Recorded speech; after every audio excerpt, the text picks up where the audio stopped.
সবাইকে নমস্কার। আজকে রান্না করব কাসকি মাছ, মানে ছোট মাছ। বাংলা ভাষায় আমরা বলি ছোট মাছ। সঙ্গে দেব পেঁয়াজ কুচি আর রসুন কুচি আর কাঁচামরিচ, আর সঙ্গে থাকবে অল্প কয়েক টুকরা আলু, কারণ ওই মাছটাকে সাপোর্ট দেওয়ার জন্য। ছোট মাছ তো, যার জন্য এটা দেব। আর সঙ্গে থাকবে একেবারে মানে ভাজি নেই, কাঁচা জিরে যাকে বলে, একটু কাঁচা জিরে দেব। আমি এখন রান্না শুরু করি, আপনারা দেখেন। প্রথম আমি চুলাটা অন করি।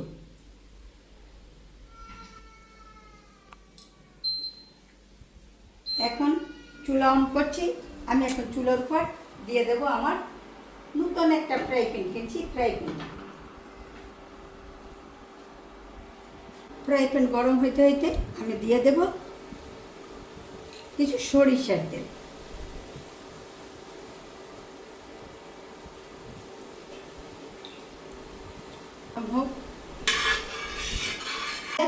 এবং রসুন কুচি,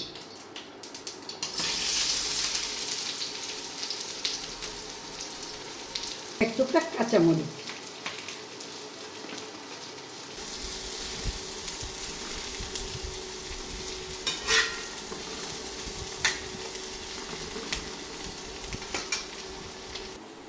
এখন দিয়ে দেব আলু কুচি,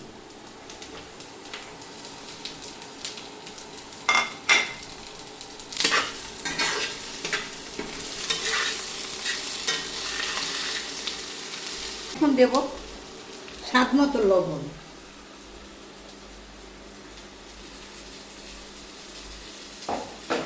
এখন দেব পরিমাণ মতো মরিচের গুঁড়ো। মরিচের গুঁড়ো একটু কম দেব, তার কারণ দেব আমরা কাঁচামরিচ। এখন দেব পরিমাণ মতো হলুদের গুঁড়ো, সঙ্গে দেব একটু জল।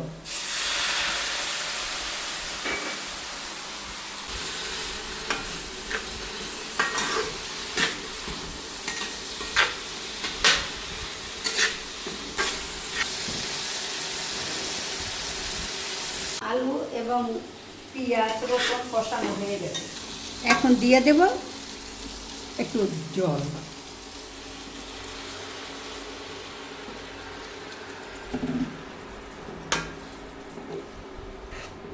জলটা মাখা মাখা দেবো, কারণ ছোট মাছ রান্না করবো তো। দিয়ে দেবো কাঁচা জিরা বাটা,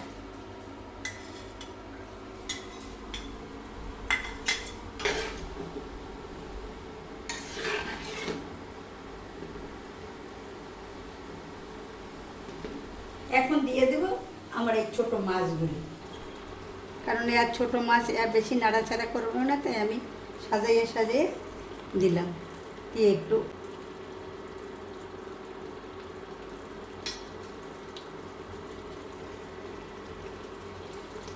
এখন মাছগুলি সব দেওয়া হয়ে গেছে। এখন পেঁয়াজগুলি নিচে, আলুগুলি নিচে, মাছগুলি উপরে। এখন আমি আস্তে ধীরে একটু উল্টাই উল্টাই,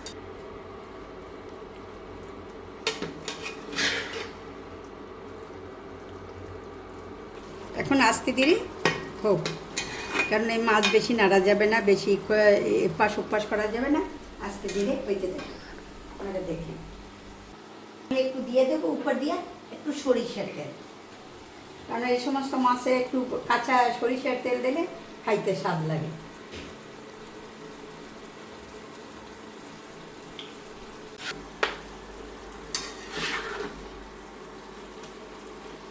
দেখেন ছোট মাছ বটে, কিন্তু মাছগুলি সব আস্তা, একটা মাছও ভাঙে না, সব মাছগুলি আস্তা রয়ে গেছে। আর বেশি নাড়াচাড়া করতে গেলেই অবশ্যই ভাঙবে। আর এটাও রান্না হয়ে গেছে, ছোট মাছের চচ্চড়ি হয়ে গেছে। এখন আমি নামাবো। আমি সুইচটা অফ করি। দেখেন আমার রান্নাটা কেমন হয়েছে। চচ্চড়ি, ছোট মাছের চচ্চড়ি। আপনারাও হয়তোবা খাইছেন বা খাবেন, কিন্তু আমার রান্নাটা আমি যেভাবে রান্না করছি সিম্পল, আপনারাও রান্না করে দেখবেন, অবশ্যই ভালো লাগবে এবং খাবেন। আর আমার রান্নাটা কেমন হয়েছে অবশ্যই আপনারা দেখবেন এবং লাইক করবেন, শেয়ার করবেন, কমেন্ট করবেন। যদি ভালো লাগে আবার আমার এই রান্নার প্রশংসা অবশ্যই করবেন। আবার রইল আপনাদের সবার জন্য নমস্কার। এখন আমি রান্না এখানেই শেষ করি।